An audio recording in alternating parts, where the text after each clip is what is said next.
to Charmed Life, a radio show discussing spirituality, magic, and the unconditional love of the universe. Thanks for tuning in.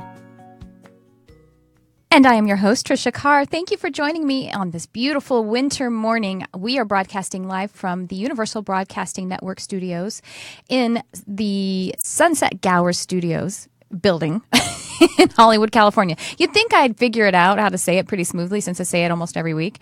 And hello to Jarvis Essex, my producer. And I'm so excited about today's show. It is the perfect time, but it's also quite an evergreen topic. But before I get to that and my amazing guest, I want to tell you just about a couple of things. I know it's the time of year when we're really looking inside and we are introspecting and we want to make plans for the next year. So I have a couple of things to tell you about. First is a class that I'm actually teaching next weekend, a week from yesterday. So this is going to be live on December 16th and 17th, 2017. If you are listening to this in an archive, this class is actually available on my website anyway, so you can still find it. So the class is called Meet and Work with Your Elemental Guides. Your elemental guides are the spirit guides, the spirits of nature and other etheric realms. We think a lot about the spirit guides being past loved ones and masters like Jesus and the Buddha and Saint Germain. And we also think of the angels and the archangels, and that is all very true. And I think the reason that we prioritize that is because culture and religion have kept us in remembrance of that, which is awesome. However, we have other spirit guides who are working with us very closely, and they're in more requisite realms, so to speak, the dimensions that are close to us, the dimensions of nature, and also of other kinds of dimensions, animals that were ascended who used to live here, like unicorns and dragons. I kid you not. These are not just the stuff of fairy tales. They're the stuff of fairy tales because they are real, and they actually work very closely with us with manifestation and things like abundance, because they work with and they take care of the earth. So they want those with the biggest hearts for compassion and unity to have more of the kinds of material aspects, because as we know, as we can observe, that is actually what is changing this planet from one way of negativity or another way of positivity and health. And so this is actually, you can be in direct contact with these guides. It's pretty powerful the way that they work. I posed as sort of a challenge. It was more of a challenge to myself about a week ago. And I thought, well, wait a minute. I'm hearing them say that they really work with manifestation and abundance and everything. Well, if that's true, then I should be seeing some weird stuff happening or some cool stuff happening. And it did. Crazy things started happening with my business and opportunities in my life, resources, freedom, and also just inner work that I had been, being able to move out anxiety that I had been dealing with, some kind of heavy stuff. That's all been working as I've been preparing for this class. So I hope you guys will join me. You have two ways to be able to engage in this class. You can either go to my website, which is triciacarcharm.com, triciacarcharm.com/elementals. But if you are in the Lightworkers Lab, and hello to the Lightworkers Lab, by the way, we do broadcast directly to the Lightworkers Lab, an online spiritual community hosted on Facebook, founded by Crystal Ann Compton. And the Lightworkers Lab members, I do invite everyone who's listening to Charmed Live to please join the Lightworkers Lab. It is a beautiful, sacred community.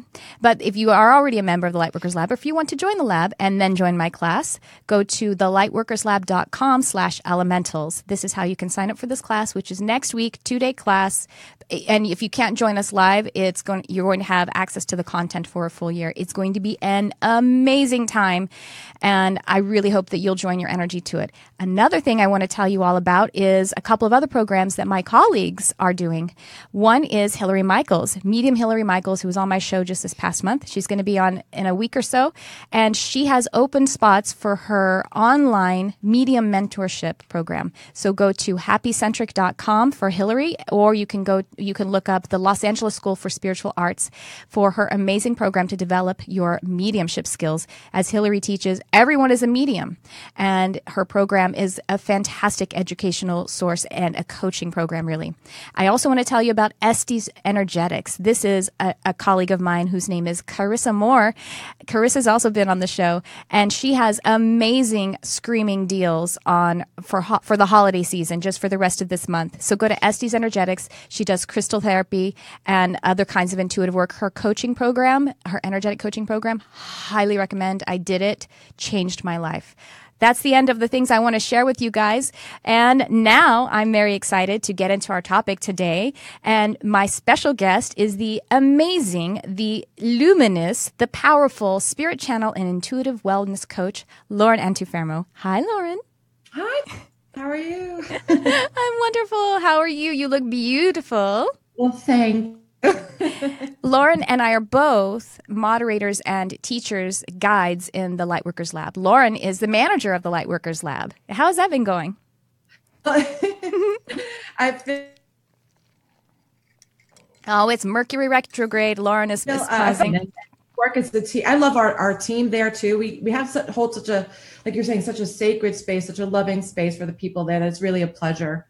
And so I really love it. Yeah. Well, we just benefit from your guardianship, with your leadership. I'm so excited to continue to work with you. And you and I are actually going to be doing a live teaching this coming week in the Lightworkers Lab on Thursday evening. But you guys, this community is amazing. We do live free teaching like every night of the week, live free readings every night of the week. It's kind of crazy. Yeah. And it's not just anybody. I mean, the right. people that come up, the teachers, they're vetted, they're experienced, they're professionals, been doing this forever. So, it's an abundance of resources in this community, and we keep it as high vibe as possible. We have all kinds of resources there, and plus the classes, the free classes, the free mini readings, and then you have availability to the deeper work. Like you're doing I love the idea of the elementals class, the guardians, because, and as usual, we're very in sync. I've been working on Earth. We're at this time in like vibrationally, whatever's going on, that we're connecting to the spirituality of the Earth. Yes. Not just the higher chakras and, angels and everything, but us as spiritual beings, part of the spiritual Earth. It's not just we're in this human suit. We're connecting to Earth in a spiritual way too. And so I think that your class comes at a very important time. And I think for light workers that may be having trouble grounding or with security, safety, abundance, your class would be a really good class too. In my current class called Body of Light, yes. It's a group coaching thing, and we're doing the same thing, starting from the ground up with the base chakra and feeling that connection, that spiritual connection to the Earth, and then working our way up. So. Yes. And it's interesting. We observe with one another, like Lauren and I, she'll be teaching something and we're too busy to watch each other's stuff sometimes. So then we come back around. We both have taught something in the lab or somewhere, and then we're like, oh my gosh, we're basically saying the same thing right now. Spirit, it's really amazing. But it's not only with Lauren and me, although we always seem to be working in tandem. And I just find it a complete validation now. I'm like, oh good, I'm getting it right. Lauren's right? teaching it too. I feel the same way. I'm like, okay, good. Right. I heard it right. But what I got from recently, we all started sort of feeling that message about Gaia connection, about Earth connection, about grounding. And I can't really articulate it. It's an image, but my guides kind of show me that what the spiritual experience about as a human is about bringing in that high vibe, but also bringing up, and it's this work of putting the two together that is actually the kind of hard work, or what is the intense work is the better way to say it. Now, hard sounds pejorative. It's really the intense work.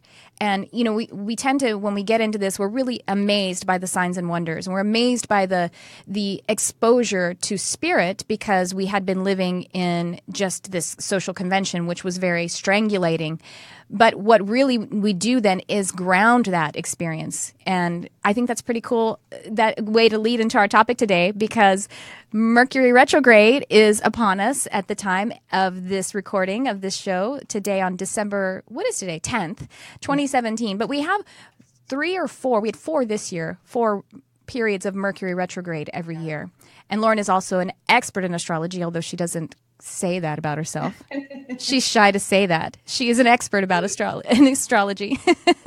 So let's It's like the science of spirit. It's an energy and it's a tool, just like everything. But it's it's amazing and fascinating. You can never stop learning about astrology. You can study it your whole lifetime and still learn and discover new things.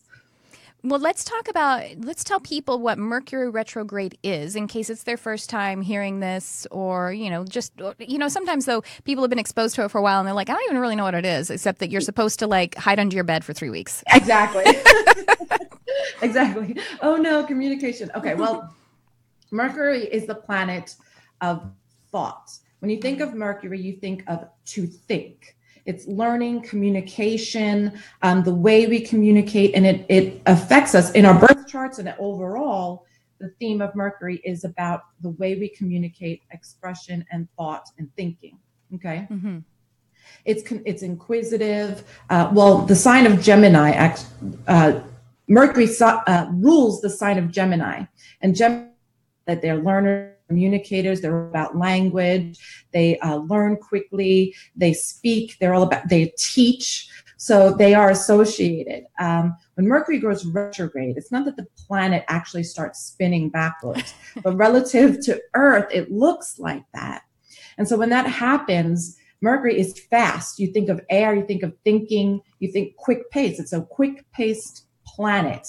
And when it slows down, you will notice it. When you slows down and it goes backwards, it's something that we notice profoundly. And you may think like, it's not that communications don't go wrong at other times during the year, but it just seems like things get a little bit more tripped up around Mercury. It's a slowing down. It's a looking at the details. And it's also retrograde. You think of going over the past,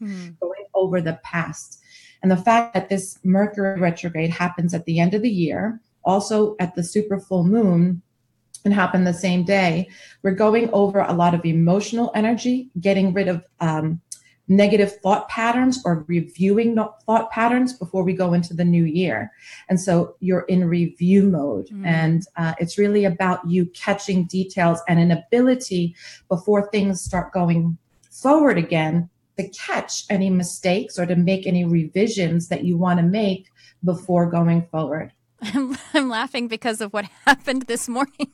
Not only this morning, but was it day before yesterday when I was putting out the notice about this show online, and I tagged Lauren in it, and Lauren like messages me right away and said, girl, you got to change the title. Cause I had on it a title from the past because I, used a template from another one. And so it happened twice though. I also accidentally scheduled it for the wrong day when I publicized it. And so I think that's hilarious. Like you said, it's also about going over the past, reviewing it before you go forward, which is what I did not totally do. But but the blessing of it is that it forced us to communicate, to pay attention to each other, to look in one another's eyes, and to take care of each other. And so it helps that relational kind of stuff. And I think it's a really beautiful way to look at it, right? It really is, because sometimes people will get miscommunicated. So a lot of miscommunications will go on during Mercury retrograde, but what it does is kind of bring out any issues that were going unspoken or unrecognized. And so we got the chance to really, yes, definitely connect and get grounded, like a little bit nervous about coming on. And I saw you and you're like, okay, she's on it. We're connected. We're making that connection. So it forced us, like you said, to make that connection. Yeah. And so it's never really a bad thing. We will get periods where we're not making sense to one another. And when that happens a lot in our relationships, it means to scale back a little bit and look within at yourself and what's going on within, and then come back to communicating. So if you're finding that somebody's not getting you, or somebody else is trying to communicate something to you, and it just feels like you just can't get there, fall back for a little bit, reflect a little time, take it slow, and then come back to the conversation. And you can really be the clarity that can come in as a result of this period is usually kind of profound.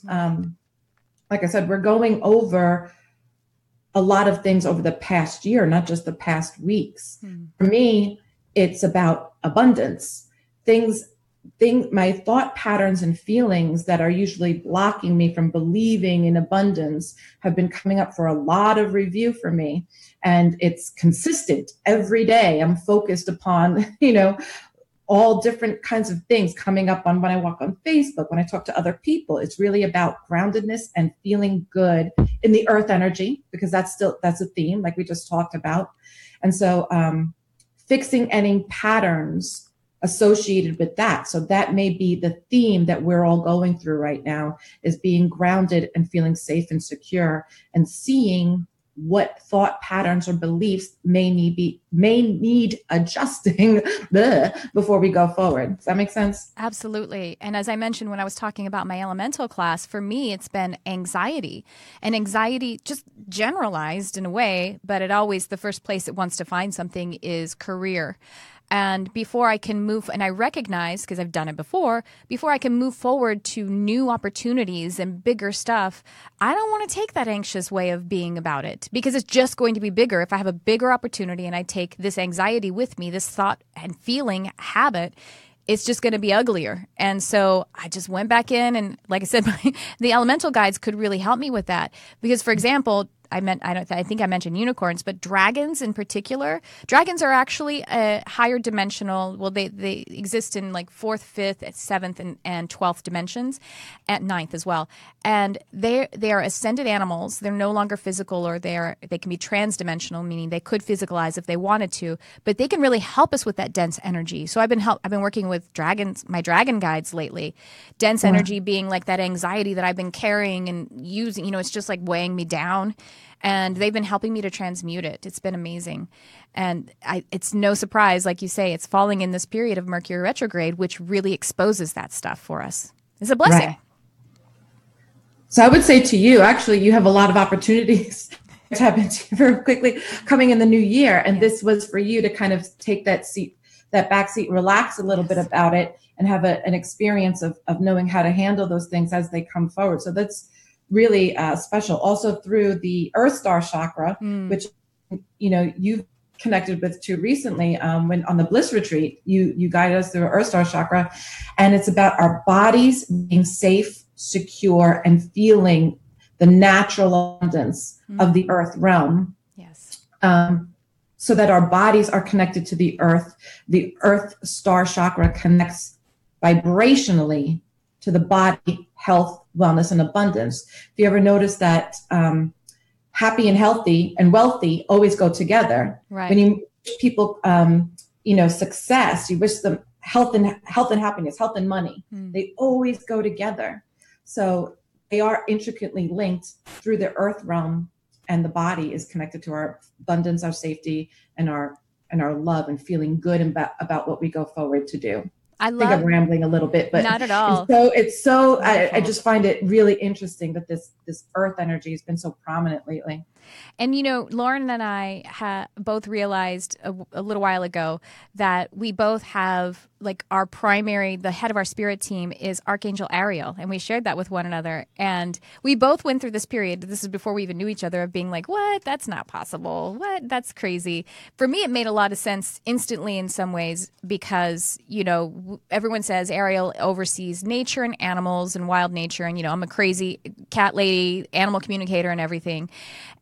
But for me, it was about self-worth, which I'm sure yours was as well. Like, I can't be connected to an archangel. And I remember you saying that you were like, well, I like animals. I love animals, but I'm not like crazy about it like Tricia or something. Yeah, so that doesn't make any sense.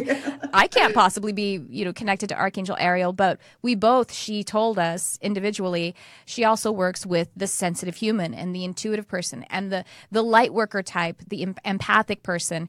And now look at the work you're doing too about and you're a body expert and about grounding. So now, doesn't it make perfect sense? And it's really cool how we have totally different ways of working with Ariel energy. Yeah. And it just goes to show that there's always to support us. Even when we don't realize it's there, that source, that God, however we refer to it, is always there supporting us no matter what we think. There's you're talking about your groundedness and connecting to the dragons. So even though you're going through this period of coming up with the anxiousness, and Mercury might cause some problems or make you have to slow down and recognize it, and it may feel annoying and frustrating and even feel like something's happening to you that's negative, really, when you shift that perspective and you look at Mercury retrograde not as, oh, it causes problems, but, oh, it helps you see where the problem is aligning to you, and you can add the love, the light, and see where the source of the problem is really coming from. And so it's not that these things are happening to you, so you have to drudge around and learn the lesson, but it's always a path of self-correcting. Yes. You know what I mean? There's always a chance and always a support there to alert you to where you can go and step a little bit higher. And Mercury retrograde allows us that period. So we're not always going. It gives us the time to relax and feed ourselves the awareness of where we are, where we've come from, and where we want to go. Oh, that's beautiful. You know, I forgot to say we are taking calls, and we do have some calls already. 323-524-2599. Do we have a call? Jarvis? Yeah, I thought I saw some calls come in. Would you like to take a call, Lauren? Sure. All right, great. Hello, you're on the air. Who's this? Hi, my name is Diane. Hi, Diane. We have Lauren Antuofermo on with us, spirit channel and intuitive wellness coach and expert in astrology. Hi. What's going on with you today, Diane? I just would like to have, I guess, a reading. Okay. What's on your mind, sweetheart? What would you like for us to look into? Like some specific, I'm not sure. I have a lot of things, but how about, What's on your mind the most? I guess my son. Okay. All right. So your son, you have some concerns about your son. Tell me how old your son is. Is he like 10, 11, something like that? 20. No, he's 21. Oh, he's an adult. Older. Okay. All right. And Lauren, do you want to start? Do you want to feel into this, or do you want me to start? Well, I feel like there was a discord there. There's a lot of discord. He's coming into feeling himself as an adult. There's going to be some time where he connects with feeling worried about his future and feeling like he doesn't have the assistance or the time or the energy that he needs to get to where he wants to go. And he's feeling very hard on himself and causing himself to be lack-based. So lack-based becomes a feeling of fear. I have to regurgitate all of my pain in order for me to get well again. I have to reach into where my anger is and express my anger, and somehow that will connect with me, and I'll go forward. And in anger protects me from what it is I'm going through, so I don't have to feel the pain of it. And so many people through this time period are connecting with why it is they're so sensitive and why it is nothing is working out for them.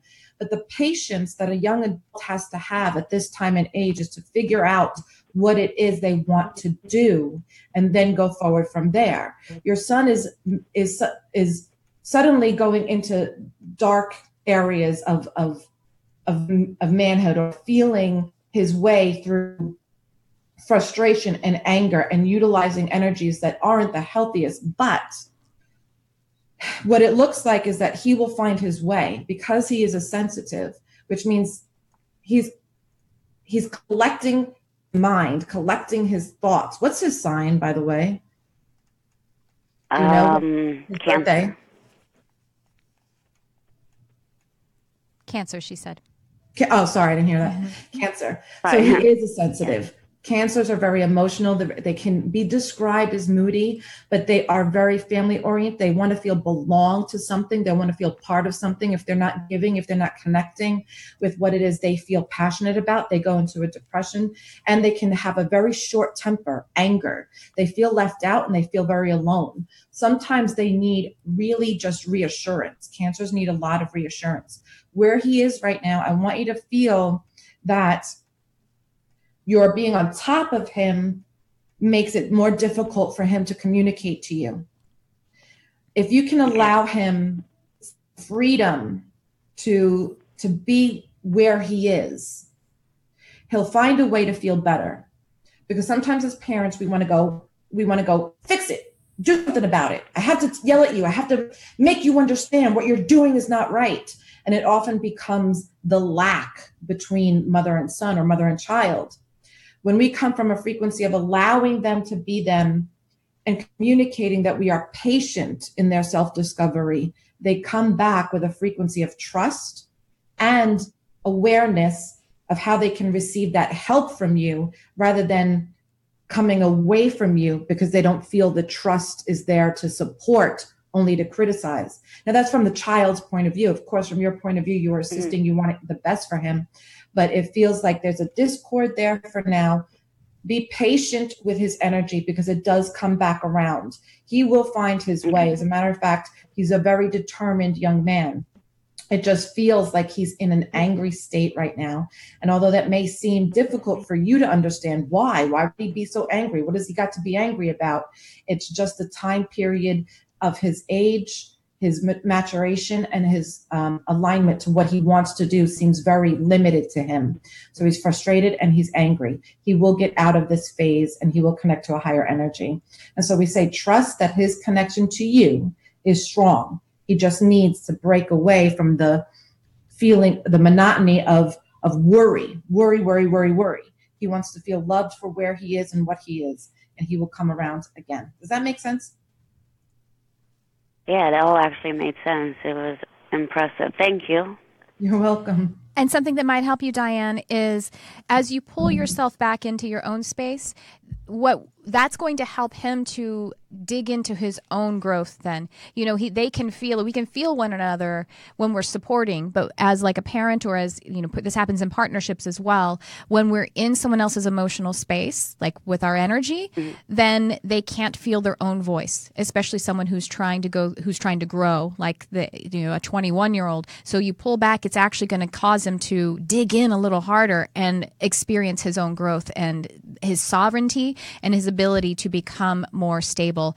And if you're concerned, I feel like you're concerned about some things that he's experimenting in, it's okay. Again, if you pull back a little bit, that stuff will start to neutralize. He's not really under a lot of threat. And one thing that can support you as you pull yourself in a little bit and just allow the relationship to show up as it would, you know, he'll call, he'll show up, he'll be there. But if you pull your concern back is another way to look at it. And then you can just ask for Archangel Michael to send some protection to him and then just sit in faith that he is protected. And you don't have to do it yourself, that there are other cooperative components in the universe that will help with that. All right? Thanks for calling. Yeah, thank you. You're welcome. Thank you so much for calling. We hope to hear from you again. Many blessings to you and your family. You too.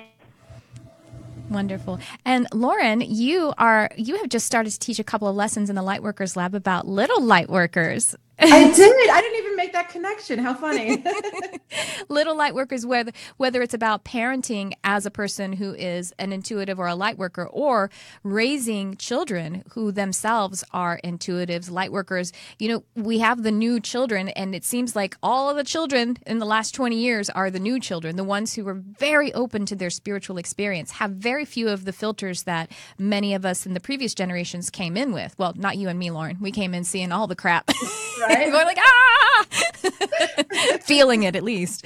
But, you know, it's the energy of the new generations is really open to spirituality. And are they having to ground it even more? Is this the work that they're having to figure out, is how to be in the physical body? What is the general kind of experience with these new children?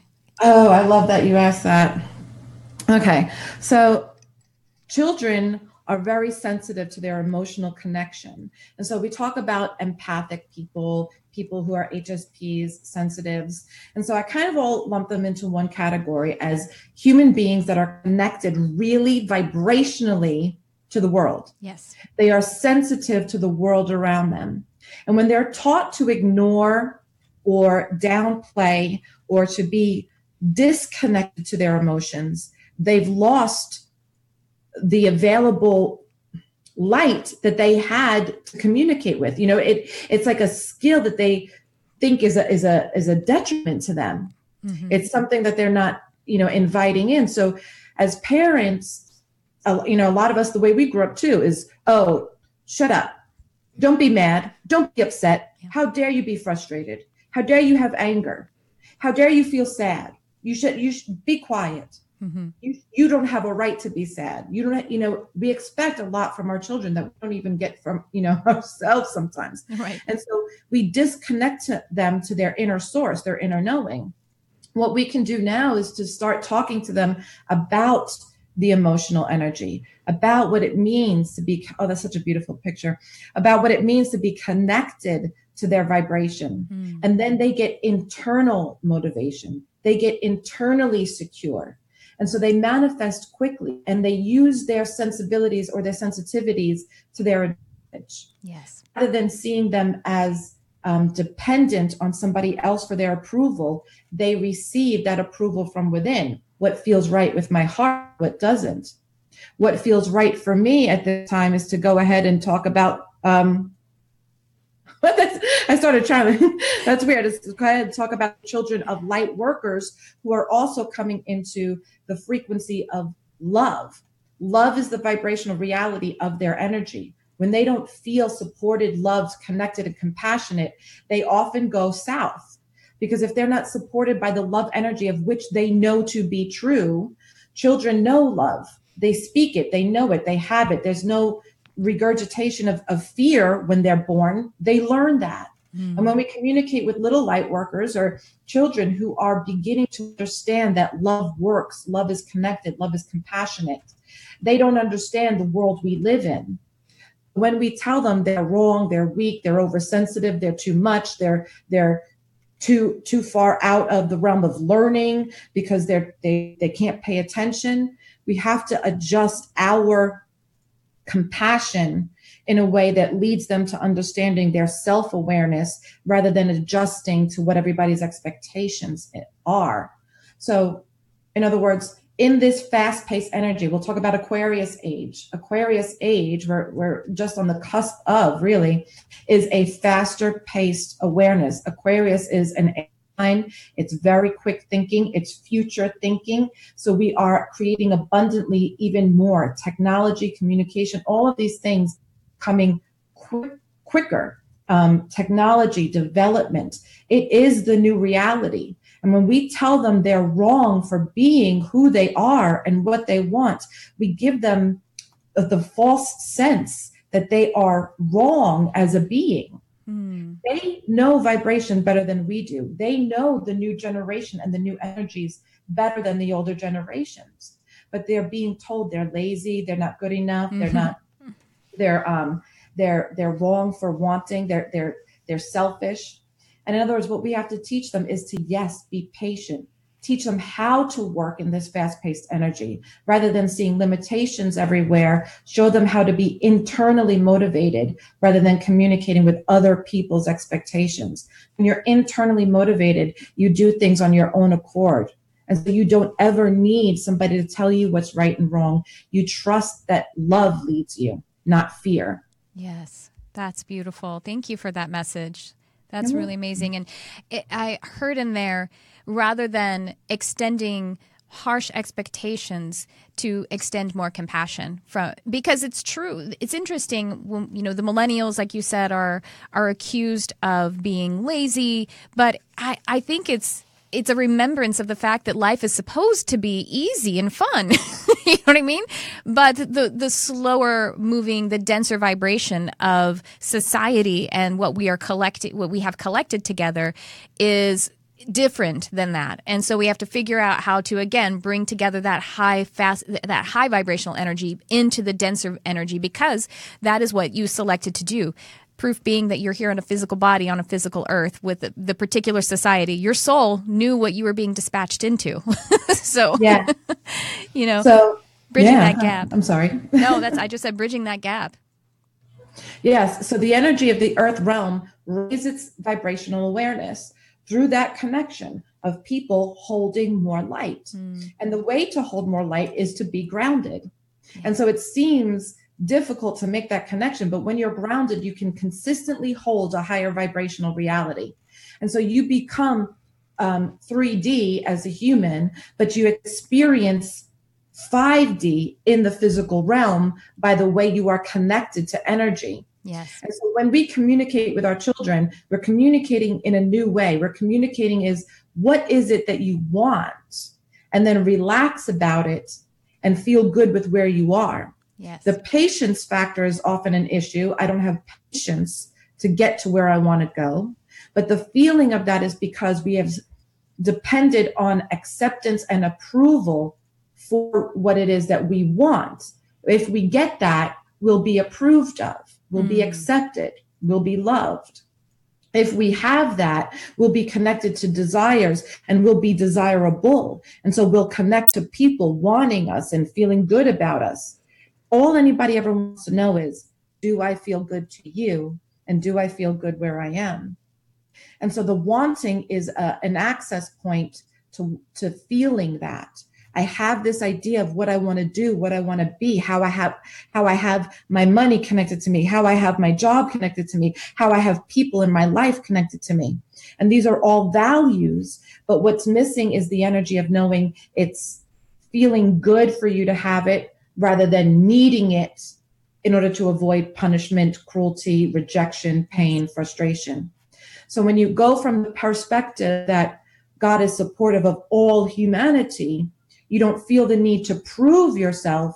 You see the need to begin by asking, what is it that I desire? And the desire comes about with love, not need, yes. Not disguising a feeling of lack is, I want this because it'll make me feel good. But feeling good brings you to what it is you desire. It's the opposite. Right. You know, what example comes to mind for me there, as we're talking about internal motivation as opposed to being externally focused about, placing the authority and the concern and the need about what an external acceptance would be. The example that comes to mind for me is, you're an intuitive wellness coach. You work. What is your degree? Is physical? I forget. Exercise physiology. Exercise physiology. So, is it not true as an exercise physiologist that the wanting to get in shape or wanting to lose weight, even, that when the motivation for that is just so that people will think you're cute, that's not really sustainable. It's usually not strong enough, and it's certainly, even if you do kind of go with that for a while, it usually isn't sustainable. But the stronger motivation is wanting to be healthy and wanting to look good and feel good yourself, even if it is looking cute to yourself.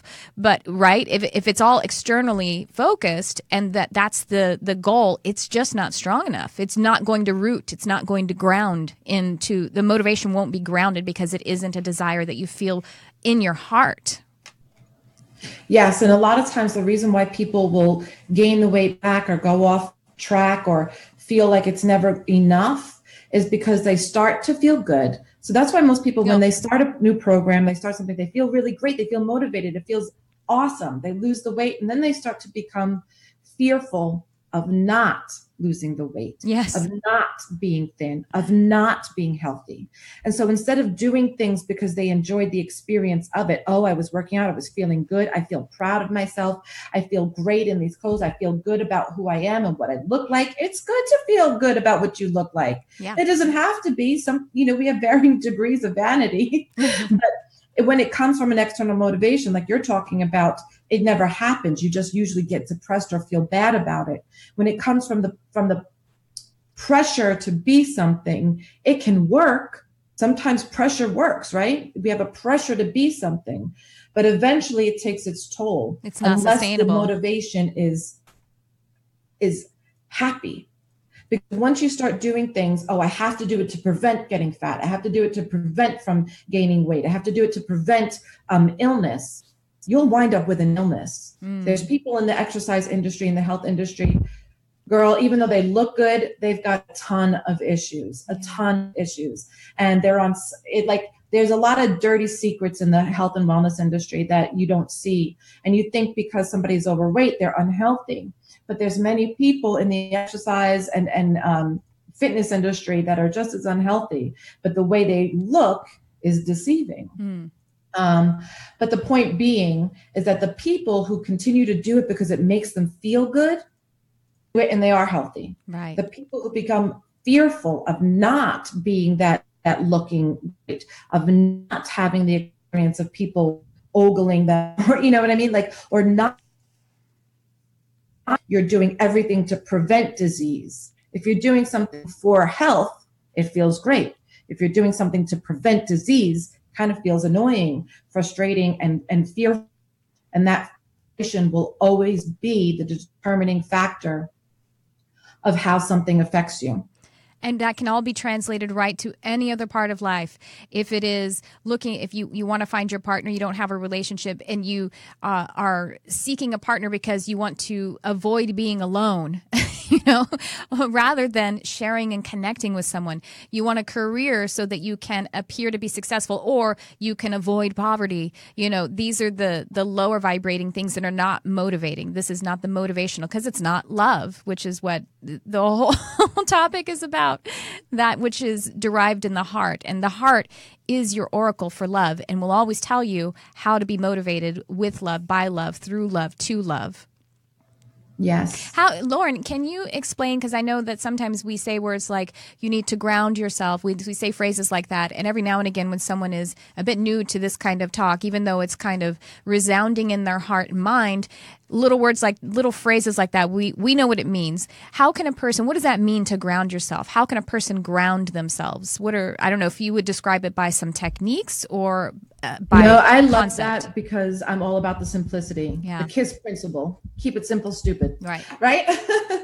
Yes. So I love that. And so when we talk about grounding, we're really just talking about feeling good in the body and as a human being, experiencing creation, experiencing life.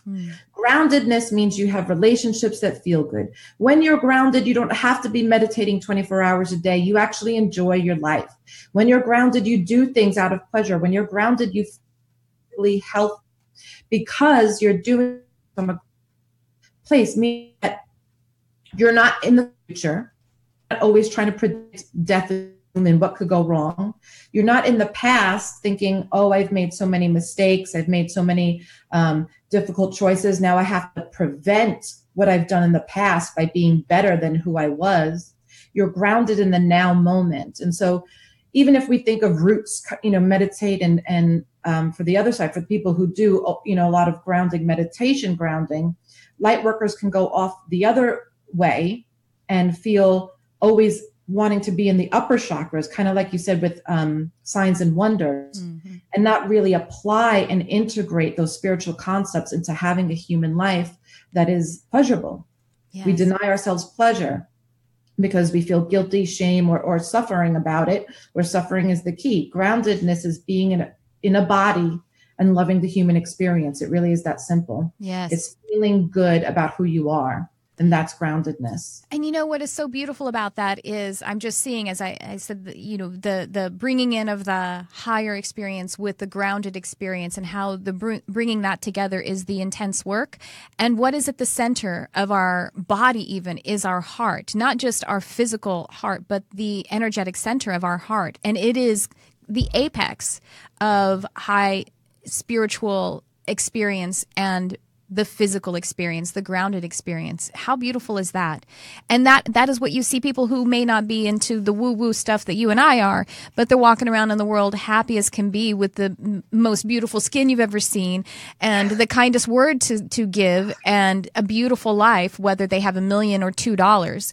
And it's because they're in their heart, and they are living from compassion and love and celebration of life, all of the components of life, which is the physical body and the physical experience and connecting with humans, as well as probably their prayer life or something else that they, it may not be specifically that, but something else that is their feeling, their high spiritual feeling, and that exercise that they definitely have in their lives. I'm right there with you. That's what I've been teaching, what's been coming through when I'm connecting with my students and my clients, especially in the Body of Light course. We've been going through every chakra. And the thing is, I've been taught and teaching from my guides that the heart is the reason every other chakra gets aligned. Oh, yes. You can spend a lot of time on all the chakras or issues. For those that aren't familiar with the chakras, like issues, is it a gut instinct, like all your other issues. And when you communicate with the heart, you come into alignment. And no matter what it is, when you come from love, and compassion, really, it balances out. You can have a blown open crown chakra But it doesn't mean that what you're getting is love if the heart chakra is an imbalance, if it's not coming from love. Yes. You can be very grounded, and sometimes groundedness is seen as a negative thing. I'm too grounded. If you're too serious or too critical or too, like you can be overly grounded. When you're coming from love, you see everything from that access point. So I've been teaching from the fear paradigm or the love paradigm. Fear paradigm asks, what am I doing wrong and how can I fix it? Love paradigm says, where can I give myself more love? Where is the pain coming from and how can I love myself back to health? Yes.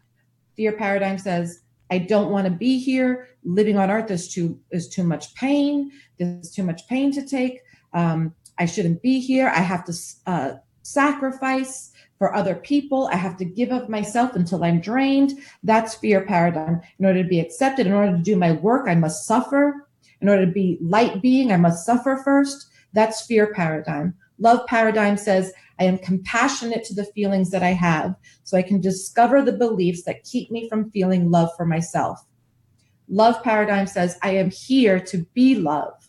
I am here to receive love. I am here to experience joy. Pain is a frequency. It's a frequency of knowing what is causing you pain. We often look to the pain and say, get rid of the pain, do something about the pain, numb the pain, get away from the pain. Anger against the pain, suffering comes after pain has been ignored for too long. When we look at the pain with compassion, we don't do it with blame. We do it with love. Love says, what is causing this pain and how can I love myself enough to shift whatever it is that is causing me pain? May it a belief, a relationship, whatever it is. Love says, how can I assist? Compassion says, how can I assist? When you look at somebody with compassion, you're giving them the benefit of the doubt. You're uplifting them. When you look at criticism, which most of us do for ourselves, it's a fear paradigm. What am I doing wrong? How can I fix it? Yes. And that's a fear paradigm. Truth. Oh, so true. We are just about out of time, but I appreciate that message. No, I love that message. Fear or love, that is the only decision we ever have to make, fear or love. The world tells us that it's way more complex than that. It's actually that easy. Millions of times a day, but yes, fear or love. I appreciate that, Lauren. Beautiful. Lauren, please do tell everyone how they can get in touch with you for your Body of Light course or anything else that you are offering. Awesome. Thank you. So you can go to my website, soulfultransformations.com. You can follow me on Facebook, facebook.com /soulful transformations. I do one-on-one coaching and I do one-on-one channeled readings. So in the readings, there's also a healing energy because we kind of bring through and shift the vibration of where you are and also connect with psychic intuitive information. If you're interested, I have a group coaching course. I only have 20 spots for this because it's very intensive. It's a 6-week course. The second installment starts January 15th, and you get the experience of a one-on-one coach as well as the group support. We meet on Zoom, so it's an in-person kind of support. You get lessons. It's structured, so it's like a class. You can do some of it on your own. And then we have group discussions, and we also have one-on-one office hours. So we get to you individually as a group and as on your own. So you have the benefits of a class, a coach, and the group support. Amazing. I really, really love it. It's been exciting. I've been so connected with the people that are in my course now. So if you're interested, just send me an IM or go to Facebook and look at my website. There's plenty of information there. And now I'm babbling. I'm sorry. That's wonderful. Yes, it is a very transformative course. I highly recommend all of Lauren's work. Well, thank you so much for being here today. Lauren Antuofermo, Spirit Channel and Intuitive Wellness Coach. And again, I want to remind you to please go to my website to sign up for my class, Meet and Work with Your Elemental Guides, triciacarcharm.com/elementals. And also please like, subscribe, share, comment. However you're experiencing this show, I would appreciate you subscribing, and thank you for tuning in. I love you, whoever you are.